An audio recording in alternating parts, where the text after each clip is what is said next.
Bien, este seminario se enmarca en las ideas de reconciliación, memoria histórica y cultura de paz.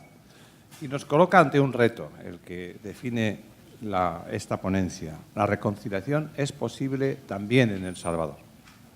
Hemos conocido los procesos de España y Colombia con perfiles que presentan algunas importantes similitudes. Yo creo que luego los podremos precisar en el debate y yo alguno también señalaré. Con el proceso de transición salvadoreño desde los acuerdos de paz de 1992. Y esta tarde, los tres ponentes salvadoreños nos acercarán a la realidad política, jurídica y memorial de los esfuerzos que se vienen realizando en este país por la verdad, la memoria y la justicia en el objetivo de la reconciliación. Permítanme ahora que desde mi experiencia de encuentro con el dolor de las víctimas salvadoreñas del conflicto armado, en los ya 11 años del Tribunal Internacional para la Aplicación de la Justicia Restaurativa en este país, les aporte algunas ideas y reflexiones que quizá puedan ser de utilidad en este proceso doloroso y difícil, que algún día, estoy seguro, llevará a los pueblos salvadoreño, español y colombiano a encontrarse definitivamente con su dolor desde la verdad, la justicia y la reparación. Lamentablemente, todos los procesos de transición son lentos, pero lo importante es caminar hacia adelante, no pararse, porque sabemos, como nos demuestra la experiencia del Tribunal de Salvador y otras muchas, y como nos recordó el poeta hace tanto tiempo, que se hace camino al andar. La cuestión que debemos definir en este alto en el camino en el que hoy nos detenemos a reflexionar es la siguiente. ¿Qué camino seguir? ¿Cómo alcanzar en El Salvador actual el objetivo de la reconciliación desde la reparación, la verdad, la memoria histórica y la verdadera paz, construida sobre la generosidad y la justicia? El primer paso que debemos dar exige definir y precisar bien el objetivo. ¿A dónde queremos ir? ¿Qué queremos obtener? La respuesta es clara, la reconciliación. Pero sabemos que algunos utilizan esta palabra para imponer el silencio y el olvido, para negar el dolor de las víctimas o para garantizarse la impunidad. ¿Qué es realmente la reconciliación? ¿Cuál es el verdadero contenido de esta palabra? Desde la realidad del sufrimiento y el dolor de las víctimas. Porque necesariamente el encuentro con el dolor de las víctimas ha de ser el punto de partida del camino hacia la reconciliación y la paz. Recuerdo las palabras del Papa Francisco en una entrevista hace unos días que le hizo un periodista español, en el que, preguntándole sobre la memoria olvidada de las víctimas olvidadas del franquismo y de la dictadura franquista y de la guerra civil, el Papa dijo literalmente: un país que no entierra dignamente a sus muertos no puede vivir en paz. Porque efectivamente el presupuesto fundamental de la paz es la verdad. Recuerdo también las palabras de la juez Servini que citaba antes Fernando, que instruye la denuncia en Argentina de algunos españoles víctimas de la guerra civil y del franquismo. Decía la juez Servini: si los jueces españoles escucharan lo que yo he escuchado de las víctimas, no permanecerían impasibles. Yo les digo, con todo respeto, a los fiscales y a los jueces de este país, si ustedes escucharan lo que nos han contado las víctimas durante 11 años, con palabras entrecortadas por el sufrimiento y el llanto, hombres y mujeres sin distinción, tampoco podrían permanecer impasibles y abrirían los juzgados y los tribunales a la verdad. Como nos recuerda Mauricio Gaboriz, psicólogo del tribunal en sus primeras ediciones, todos debemos realizar un ejercicio de alteridad con las víctimas, como presupuesto de la reconciliación, incluso los propios victimarios. Porque ante el dolor de los otros, uno no puede permanecer impávido, sobre todo si ha sido el causante de esa desventura y todavía pretende considerarse humano. ¿Qué elementos definen un proceso reconciliador? Quizá un ejemplo nos ayude mejor a responder a esta pregunta. Fijémonos en la obra de alguien que ustedes conocen bien, John Cortina, fundador de la Asociación Pro Búsqueda de Niños y Niñas Desaparecidos en el Conflicto Armado. En la obra de John Cortina se proyectan de forma brillante e impecable los objetivos de la reivindicación de la verdad y su legado de justicia a través de la memoria histórica, la justicia restaurativa y la reconciliación. Así, la labor de búsqueda de niñas y niños desaparecidos como consecuencia del conflicto armado, tenazmente asumida por John y continuada después por sus colaboradores,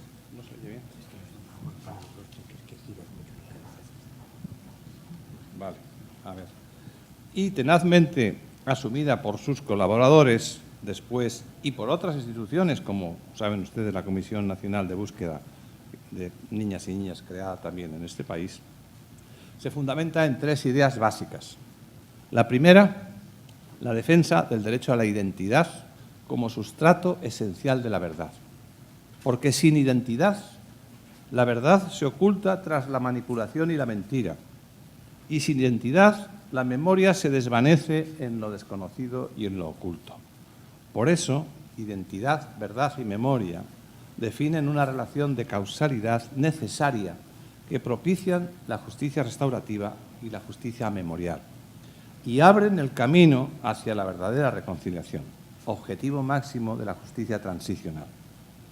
La justicia restaurativa y la justicia memorial o anamnética son dos formas de hacer justicia. Cuando las víctimas hablan y se sacan a través de la terapia curativa de la palabra de dentro ese dolor tan profundo, empiezan a sanar. Cuando las víctimas son escuchadas por su comunidad, por la sociedad, son reparadas, se restauran y recuperan su dignidad.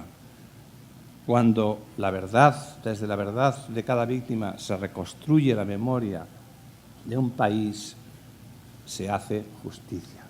Todo eso es justicia, justicia real. No es la justicia de los tribunales ordinarios, pero eso es justicia. La segunda idea, la primera idea que como decía, define la obra de John Cortina es la identidad. La segunda idea básica que define y fundamenta la obra de John es el proceso de reencuentro, como condición esencial de la reconciliación, reencuentro o nuevo encuentro entre personas de una misma familia, de una misma comunidad, de diferentes comunidades o de todo el país, para construir un nuevo tejido social sobre la conciliación, lo que puede ser la verdadera reconciliación. Y finalmente, en la obra de John se proyecta de forma evidente la idea de la reparación y la restauración, como expresión de lo necesario y de lo justo. Y así, después de la recuperación de la identidad abolida o manipulada, la verdad rescata a la memoria de lo desconocido y surge el reencuentro restaurador de aquel tejido social roto para conciliar de nuevo, reconciliar la convivencia perdida. Esto es la reconciliación que pretendemos. Por eso, la lucha de John Cortina representa para mí la versión más pura de lo que podemos entender por reconstrucción de la memoria histórica, reparación, restauración y reconciliación como consecuencia del reencuentro de un país y una sociedad fracturados por la violencia y la desigualdad como es El Salvador. Por eso, desde aquí, reivindico su ejemplo y su figura con la que el pueblo salvadoreño, creo, tiene una gran deuda que algún día deberá saldar. ¿Cómo definir el camino hacia la reconciliación en El Salvador? Yo les puedo hablar desde la experiencia adquirida en el Tribunal de El Salvador y desde esta experiencia se demuestra que es necesario abrir espacios públicos, no solo judiciales, en los que se pueda escuchar la voz de las víctimas y en los que éstas puedan realizar una vivencia positiva de terapia curativa de la palabra. Y la comunicación, como desde hace 11 años hemos realizado en el Tribunal. Y ello en el marco de la justicia restaurativa y la justicia memorial, y en aras de propiciar un modelo jurídico público de justicia transicional. En El Salvador, tras la declaración de la inconstitucionalidad de la ley de amnistía, hace casi 3 años, los tribunales ordinarios comienzan, aún con lentitud, a investigar ya algunos de los crímenes más execrables producidos en el conflicto armado por las Fuerzas Armadas del país. Pero es absolutamente necesario, como recomendó la Corte Suprema en ese fallo histórico, ante la magnitud de los crímenes cometidos, como también nos señalaba antes Camila, y la necesidad de avanzar hacia la reconciliación, que se arbitre un modelo integral de justicia transicional sin prescindir de los mecanismos de justicia restaurativa y justicia memorial. Y yo creo que la experiencia del Tribunal de El Salvador constituye uno de los presupuestos necesarios de cualquier política pública de justicia transicional que pueda hacerse en este país. Con base en la experiencia de estos 11 años de cercanía con las víctimas, creo que no hay que importar nada y que en El Salvador hay elementos suficientes para construir un modelo progresivo e integral de justicia transicional. No se trata de competir con cualquier iniciativa legislativa de los poderes públicos del Estado, ya sea el legislativo, el ejecutivo o el judicial. Muy al contrario, estoy convencido de que para transitar por la justicia desde una situación de impunidad, de abandono de las víctimas y de fractura social hacia un escenario de reconciliación y verdadera paz, es absolutamente necesaria una tarea de restauración individual y comunitaria en la que se implique la sociedad civil. Porque un proceso de justicia transicional no puede ser solo el resultado de una creación jurídica de laboratorio, ni mucho menos el resultado de un proyecto de ley que manipula el objetivo de la reconciliación para garantizar la amnistía de los victimarios, sino que ha de ser consecuencia de un contexto social, jurídico y político que lo exija. O lo que es lo mismo, hay que crear un caldo de cultivo que haga hervir esa necesidad y ese camino.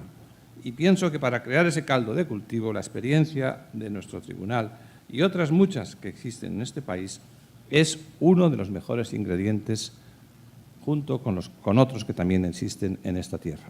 La presión de la sociedad civil y la fuerza del nuevo tejido social que van propiciando esta y otras experiencias, en el que quiero destacar especialmente el decisivo papel de la mujer salvadoreña, sobre todo en el ámbito local y comunitario, junto con la presión constitucional y ordinaria de los jueces, deben llevar a la clase política a propiciar un marco jurídico y político de justicia transicional, que enfrente la fractura social provocada por la impunidad y el olvido, para hacer posibles los objetivos de la reconstrucción y de la verdad histórica, la reparación de las injusticias y la reconciliación nacional. Decía antes Camila que, efectivamente, cada país tiene un contexto social diferente y es evidente que no se puede desconocer ese contexto a la hora de proyectar las salidas del conflicto. En mi país llevamos 80 años sin un consenso político. No es solo un problema de Colombia. La falta de consenso político es una falta de todos los lugares, en España, en Colombia y en El Salvador.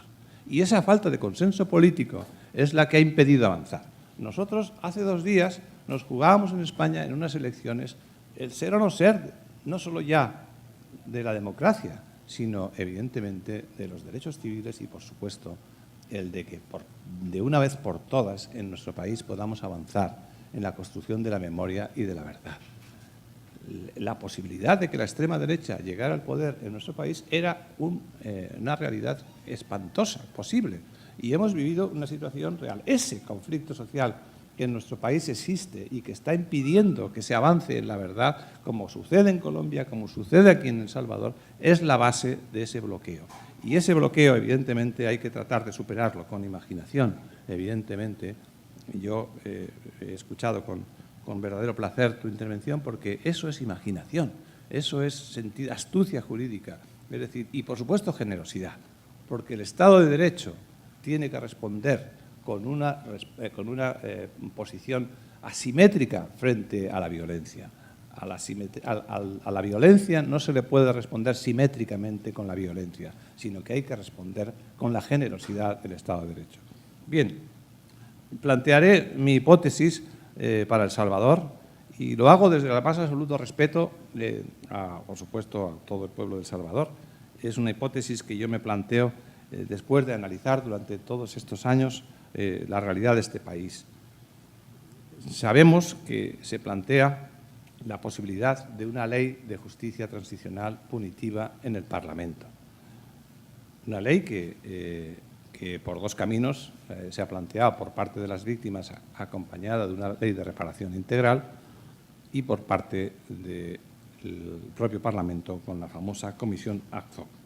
Yo me pregunto, ¿es conveniente y eficaz pretender directamente de una Asamblea Legislativa mayoritariamente opuesta a esa ley, una ley de justicia transicional con efectos punitivos, en un contexto, además, de absoluta impunidad?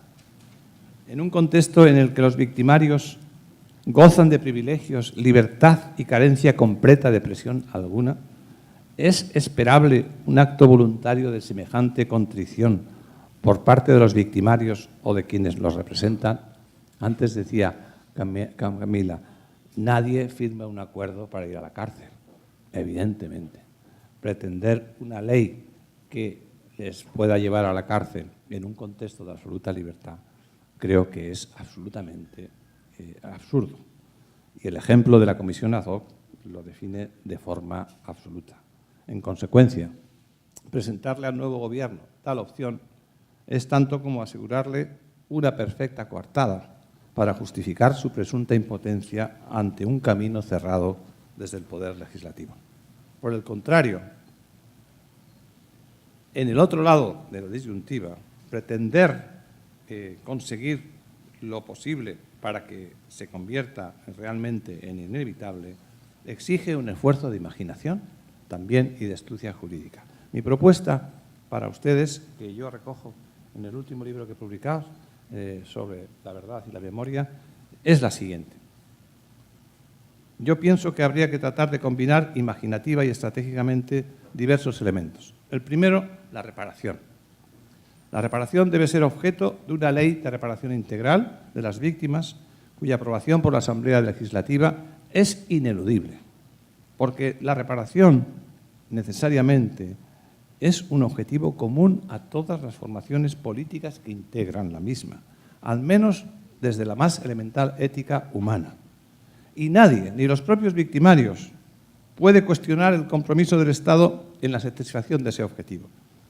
Cuestión distinta será determinar después, en el ámbito de las responsabilidades jurídicas, en qué medida los victimarios deben intervenir en esa reparación.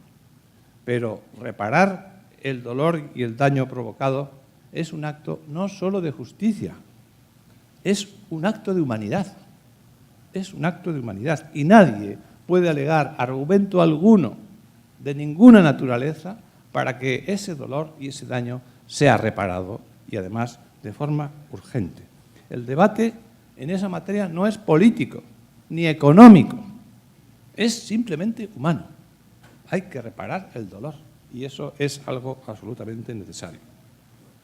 El segundo aspecto que habría que considerar en cuanto a los otros dos objetivos del modelo de justicia transicional, la reconstrucción de la memoria histórica, la verdad, y la imputación de responsabilidades, podría establecerse en un proceso que tuviera tres niveles.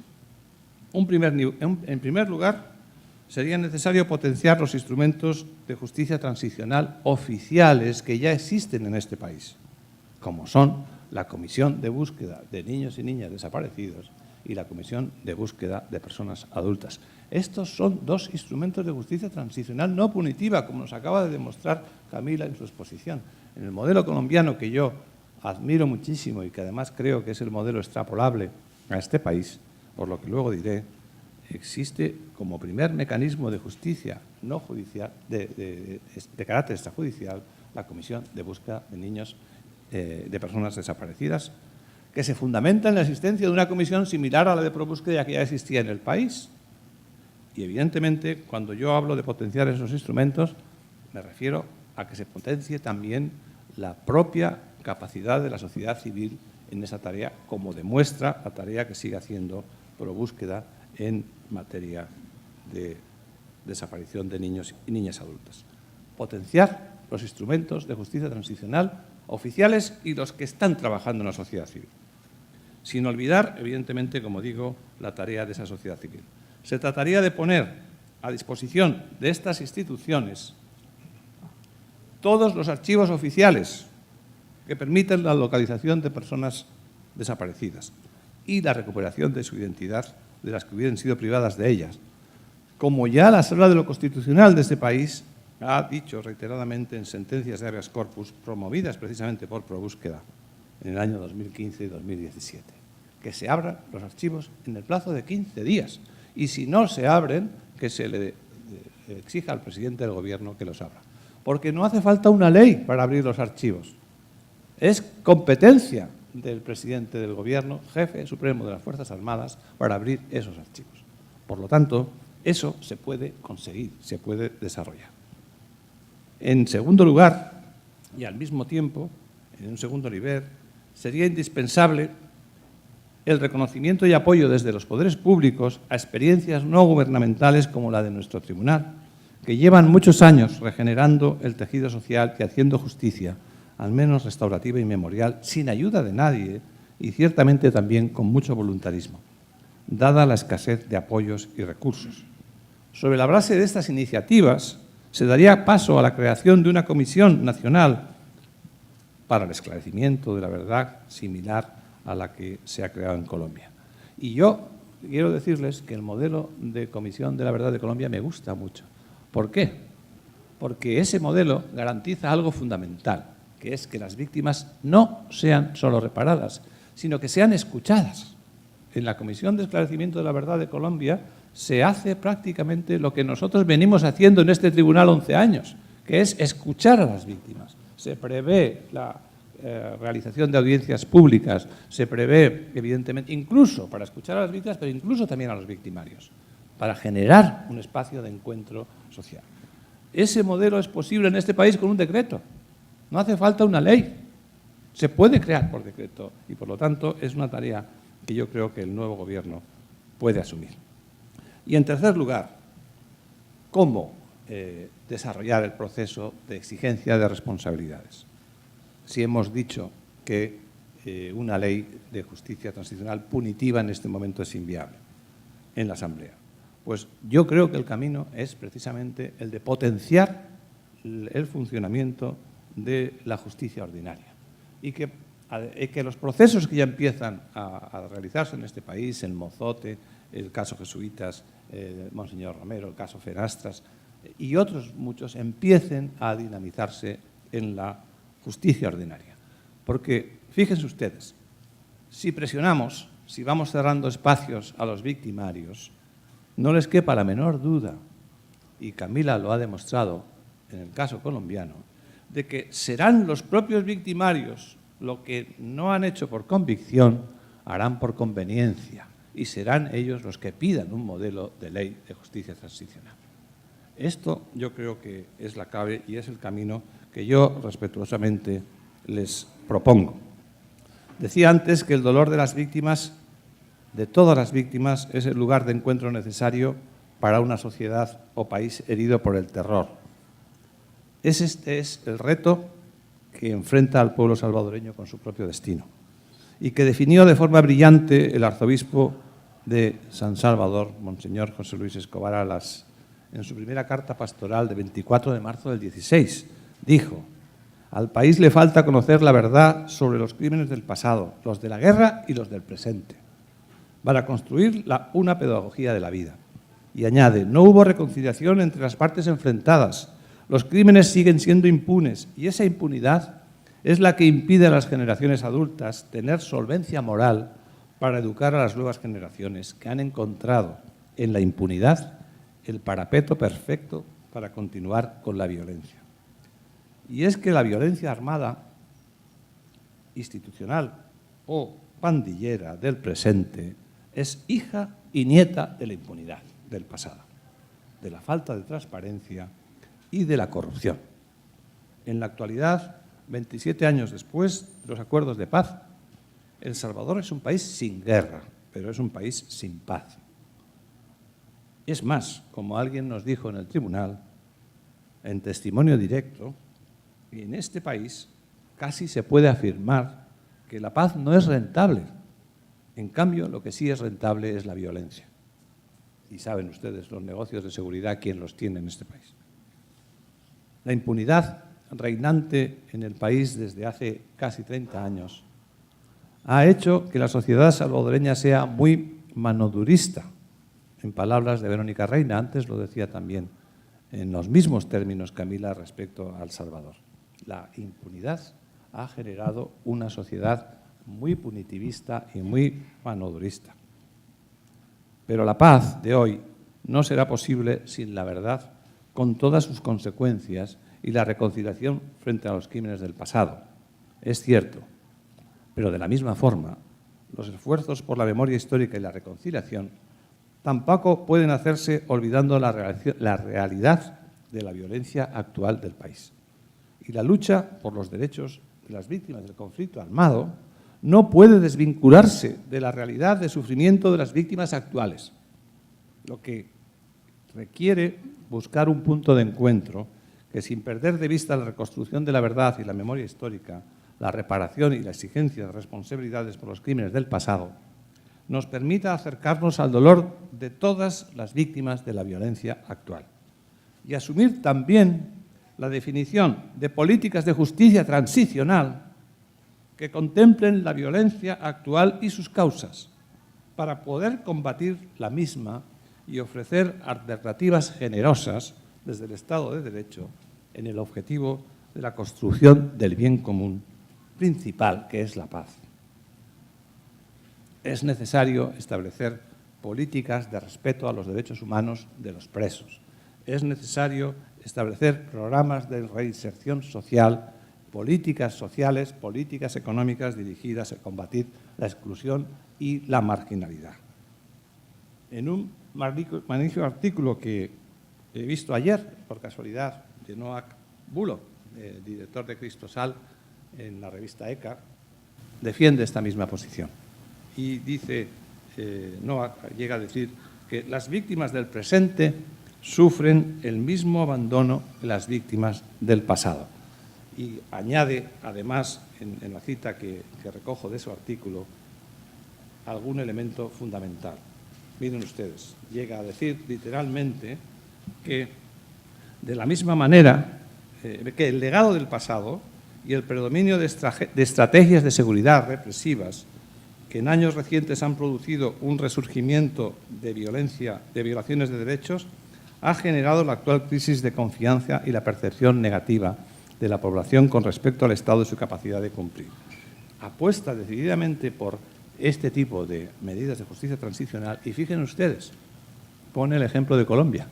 Es el primer país de América Latina que ha avanzado en el desarrollo de medidas de justicia transicional para el desplazamiento interno, que es uno de los grandes problemas de este país.